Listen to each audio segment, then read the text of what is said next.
Yang pertama yaitu indera lebih peka, lebih sensitif, sebelumnya berada di level 3 dimensi, naik menuju ke 4 dimensi atau 5 dimensi. Nah, dari yang ketika kita berada di 3D ya, itu kan di sana diibaratkan perasaan ya, bukan diibaratkan, perasaan yang kita rasakan itu adalah mental sebagai korban, seolah-olah kita itu tidak berdaya dan dikendalikan oleh faktor di luar diri kita ya, entah itu orang lain, keadaan ataupun yang lainnya. Nah, ketika terjadi spiritual awakening, nah ini naik ke 4D dan bahkan sampai ada yang sampai 5D.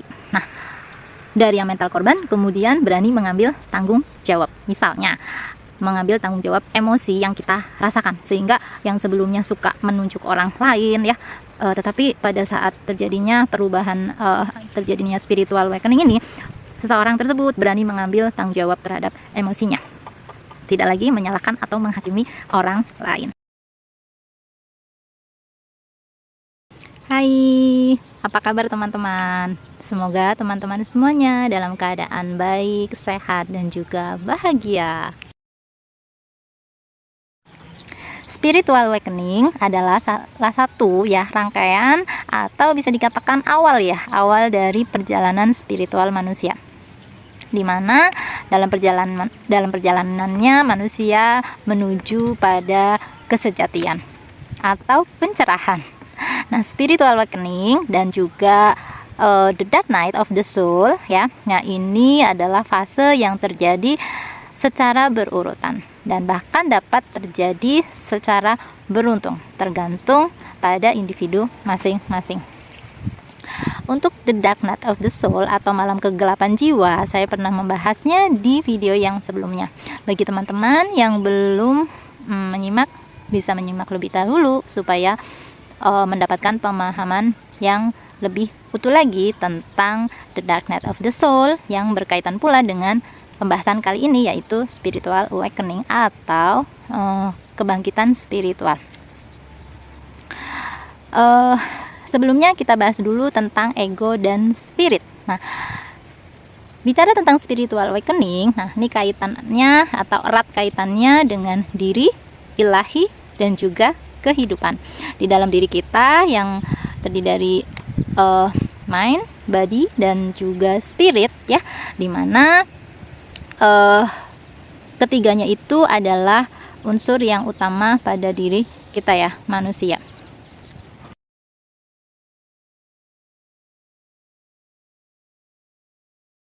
Nah, ilahi ini kaitannya dengan energi dan kehidupan. Yang saya maksud di sini adalah hakikat kehidupan dan juga karakteristiknya. Spirit ataupun ruh atau percikan ilahi atau diri sejati.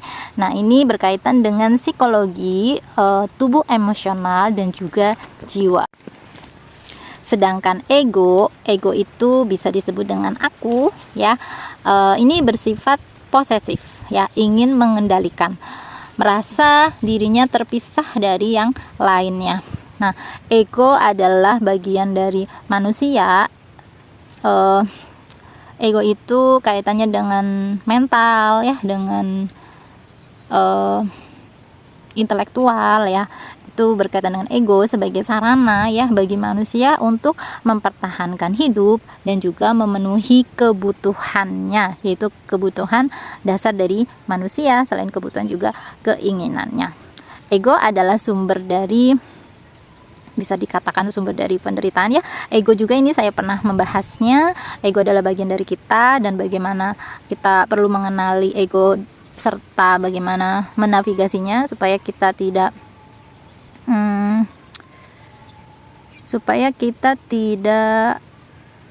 menjadi budak ego, sebaliknya ego yang kita kendalikan. Sementara di kehidupan ini ya, ada yang dapat kita kendalikan dan banyak yang tidak dapat kita kendalikan ya. Karena kan setiap kita itu punya desainnya masing-masing, tema hidupnya masing-masing gitu ya. Nah, jika ego mengendalikan kehidupan kita, maka kita akan merasa menderita, sakit, tidak selaras, dan juga tidak seimbang. Nah, sedangkan spirit ya, spirit itu tidak didorong oleh kebutuhan dasar ya. Beda dengan ego, melainkan didukung oleh rasa cinta, belas asih, pengertian, intuitif, sehingga mendatangkan kedamaian, ketenangan, dan juga kepuasan ya, keharmonisan, keselarasan.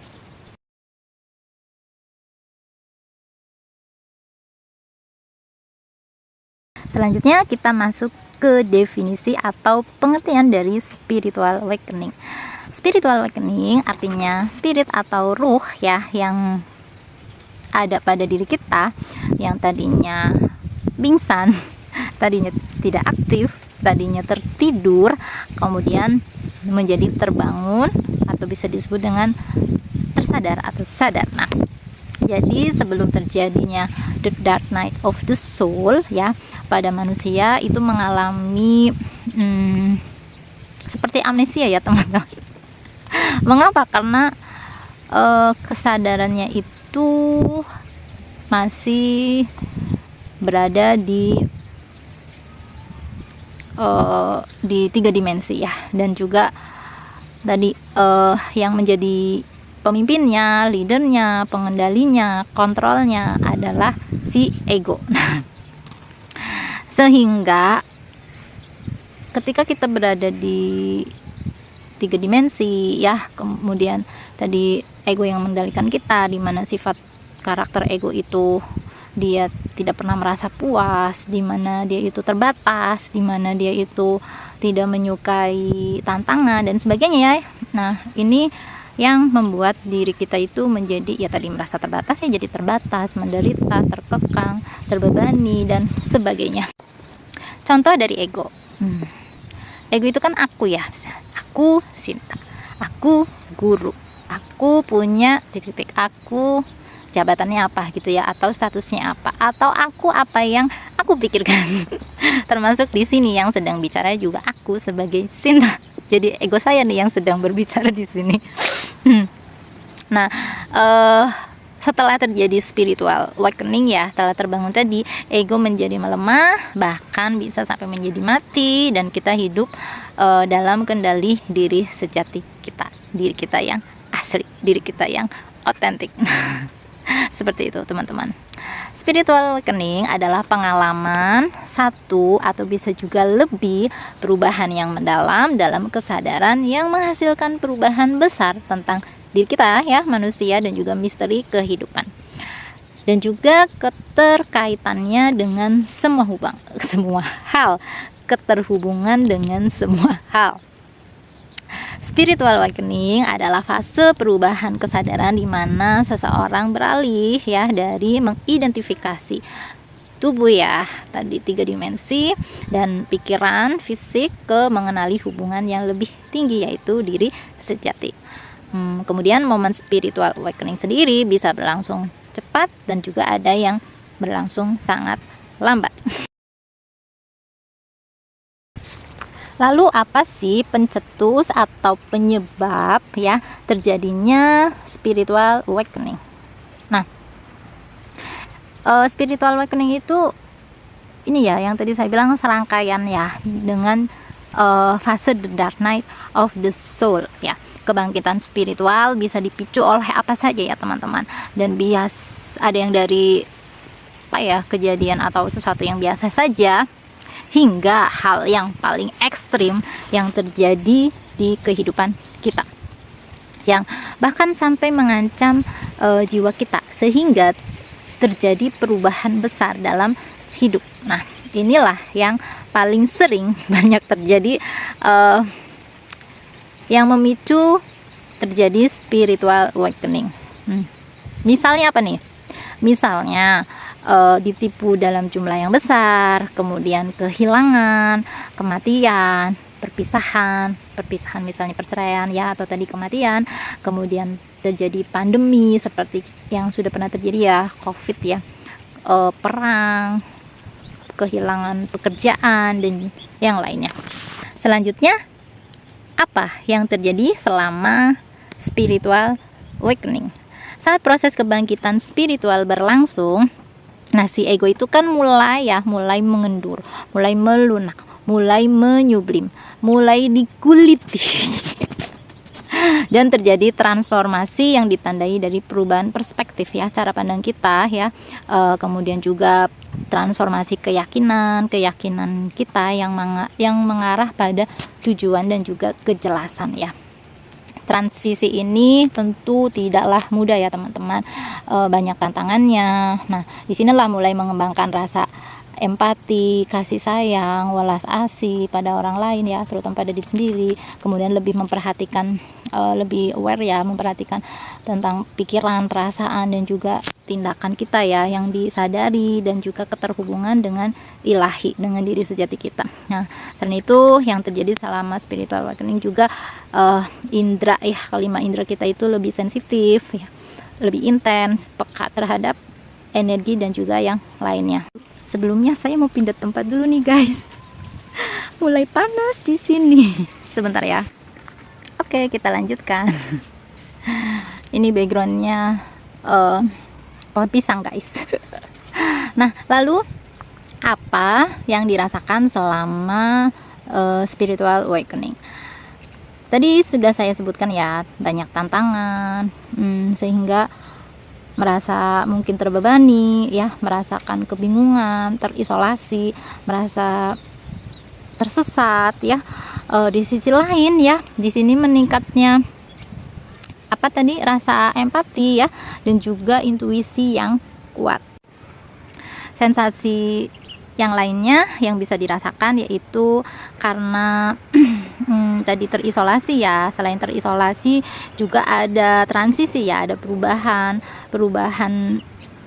yang ada pada diri kita, maka yang muncul ada perasaan terputus dari identitas yang lama. Nah, ini terkait dengan fase the dark night of the soul ya. Ini melepas identitas yang lama ya, citra diri yang lama, kemudian berubah ya. Di sini kan ya tadi merasa terputus ya, kayak kehilangan diri kita yang lama gitu kan, menuju ke diri kita yang baru. Nah, perubahan yang tiba-tiba ini ya, nah ini kan melibatkan emosional ya, kemudian juga perasaan pikirannya juga jadi berubah ya, juga ada lebih mendalam ya secara pemikiran, yaitu juga lebih mendalam ya, sehingga di sini lebih ke batin ya, lebih ke dalam diri ya. Nah, di sini juga yang dapat dirasakan selain tadi sensasi yang terkait dengan emosional, juga perubahan gejala fisik ya, mengikuti perubahan dari ya pikiran itu kan ngaruh juga ya ke fisik ya. Jadi kelelahan, bisa juga ada yang sakit kepala, nyeri di tubuh, dan juga perubahan pola tidur.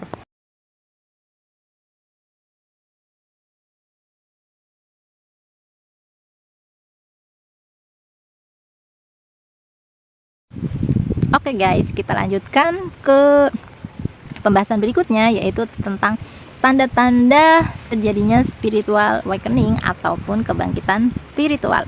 Sebenarnya ada banyak sekali ya, tetapi saya coba rangkum menjadi 7 ya, atau 7 tanda kebangkitan spiritual. Yang pertama yaitu indera lebih sensitif terhadap rangsangan. Rangsangan apa saja, mulai dari rangsangan fisik, emosional, dan juga energi. Nah, contohnya kita bisa merasakan energi kita sendiri, perasaan kita sendiri ya,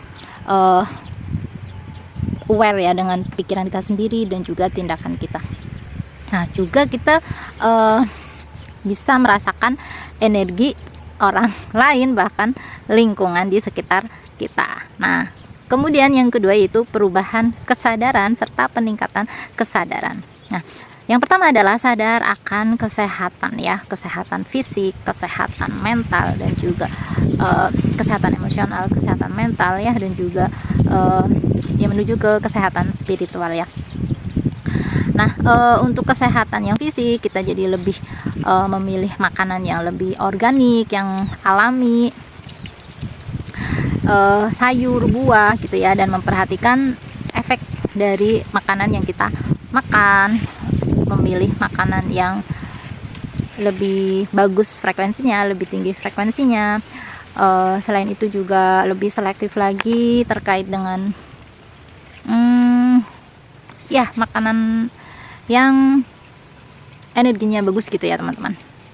Nah, kemudian juga olahraga ya, terutama olahraga ini kan perlu energi, itu kan perlu itu ya, bergerak ya, supaya itu tidak stuck ya, supaya energi kita itu mengalir selaras, seimbang seperti itu. Nah, kemudian juga perubahan kesadaran yang sebelumnya berada di level 3 dimensi naik menuju ke 4 dimensi atau 5 dimensi. Nah, dari yang ketika kita berada di 3D ya, itu kan di sana diibaratkan perasaan ya, bukan diibaratkan, perasaan yang kita rasakan itu adalah mental sebagai korban, seolah-olah kita itu tidak berdaya dan dikendalikan oleh faktor di luar diri kita ya, entah itu orang lain, keadaan ataupun yang lainnya. Nah, ketika terjadi spiritual awakening, nah ini naik ke 4D dan bahkan sampai ada yang sampai 5D. Nah, dari yang mental korban kemudian berani mengambil tanggung jawab, misalnya mengambil tanggung jawab emosi yang kita rasakan, sehingga yang sebelumnya suka menunjuk orang lain ya, tetapi pada saat terjadinya perubahan, terjadinya spiritual awakening ini, seseorang tersebut berani mengambil tanggung jawab terhadap emosinya, tidak lagi menyalahkan atau menghakimi orang lain. Nah, kemudian kesadaran perubahan apa lagi? Nah, untuk yang tadi ya, karena perubahan dari 3D ke frekuensi yang lebih tinggi lagi ya, di sini artinya kan kesadarannya meningkat ya, ditandai dengan perasaannya lebih terhubung dengan diri sendiri, diri sejati yang memiliki kekuatannya lebih besar dari diri kita dalam tanda kutip ya, kemudian terhubung dengan orang lain, dengan alam, dengan semesta ya. Nah, kemudian yang dirasakan adalah ketika terhubung dengan diri sejati ya, tentu yang dirasakan itu karena sifatnya adalah murni, abadi, tak terbatas, kuat dan lain sebagainya, maka yang dirasakan adalah perasaan tenang, damai, dan juga puas. Ketika kesadaran kita meningkat, maka itu ya, level vibrasi kita naik, frekuensinya naik. Nah, maka kita mudah mendapatkan informasi ya, inspirasi dan juga kreativitas. Perubahan kesadaran mempengaruhi pula perubahan nafas, perubahan pernafasan diafragma yang lebih dalam dan juga lebih lambat. Nah, ini mengaktifkan sistem saraf parasimpatis yang mendorong relaksasi, keseimbangan, dan juga keterhubungan kita dengan batin kita. Nah, kemudian tanda spiritual awakening yang ketiga yaitu ego makin terkikis, menyublim, melunak, bahkan dikuliti habis. Ego tidak lagi menjadi pengontrol atau pengendali diri kita. Kita mulai memiliki kemampuan untuk mengikuti arus ya, meningkatkan rasa penerimaan terhadap diri sendiri, terhadap orang lain, dan juga terhadap kehidupan. Berikutnya, tanda spiritual awakening yang keempat yaitu melepas kemelekatan terhadap apapun dan juga siapapun. Ya, kita udah tahu deh ya bahwa sumber dari penderitaan itu salah satunya adalah kemelekatan kita ya. Yang banyak terjadi adalah kemelekatan pada ego, pada hasrat, pada keinginan. Kaget, bunglon ternyata. Iklan ya guys. Kita lanjutkan. Jadi kemelekatan pada ego kita, kepada ego kita, pada pikiran kita ya, pada ide, pada emosi, pada harta, pada energi, pada manusia dan lain-lain. Nah, di mana sumber dari banyaknya penderitaan dan rasa sakit itu adalah kemelekatan pada ego. Alih-alih kita fokus pada faktor eksternal di luar diri kita, lebih baik fokus kita adalah pada diri kita sendiri. Diri sejati kita yang memiliki sifat sejati, murni, tidak terbatas, dan abadi. Selanjutnya, tanda kebangkitan spiritual yang kelima yaitu adanya keinginan yang kuat atau dorongan yang kuat untuk mengenal diri sendiri ya, diri kita sendiri dan juga hakikat dari kehidupan. Mulai mencari tahu pengetahuan tentang spiritual, tentang ilmu alam, tentang psikologi, tentang ya ilmu kehidupan ya. Jadi itu kalau saya sendiri ya itu untuk memperluas perspektif ya, perspektif saya tentang kehidupan ini sehingga lebih mudah untuk menerima perbedaan, sesuatu yang tidak enak, sesuatu yang tidak sesuai dengan keinginan, sesuatu yang di luar kendali kita dan sebagainya. Nah, untuk yang berikutnya, tanda spiritual awakening yang keenam itu lebih suka menyendiri.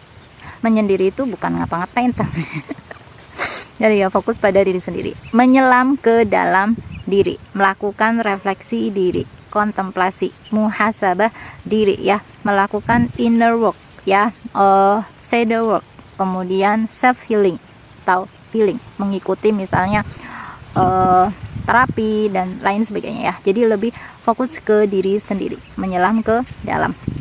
Nah, sehingga mampu pada fase ini ya, mampu mendeteksi dan menyadari akan kebiasaan kita, kebiasaan lama yang negatif ya, yang terbatas. Selalu ada kesadaran untuk mengganti tidak hanya kebiasaan tapi juga keyakinan ya, belief kita yang lama, yang program lama ya, diganti dengan program yang baru, dengan keyakinan yang baru, dengan perspektif yang baru, dengan kebiasaan yang baru, yang sesuai, yang selaras dengan keautentikan diri kita, dengan kesejatian diri kita.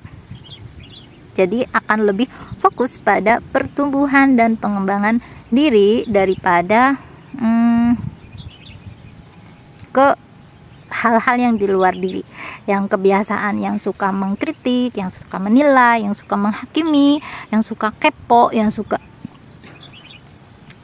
julid yang suka ngurusin orang lain itu berubah guys, berubah jadi lebih ke diri sendiri, perbaikan diri untuk pertumbuhan dan pengembangan diri.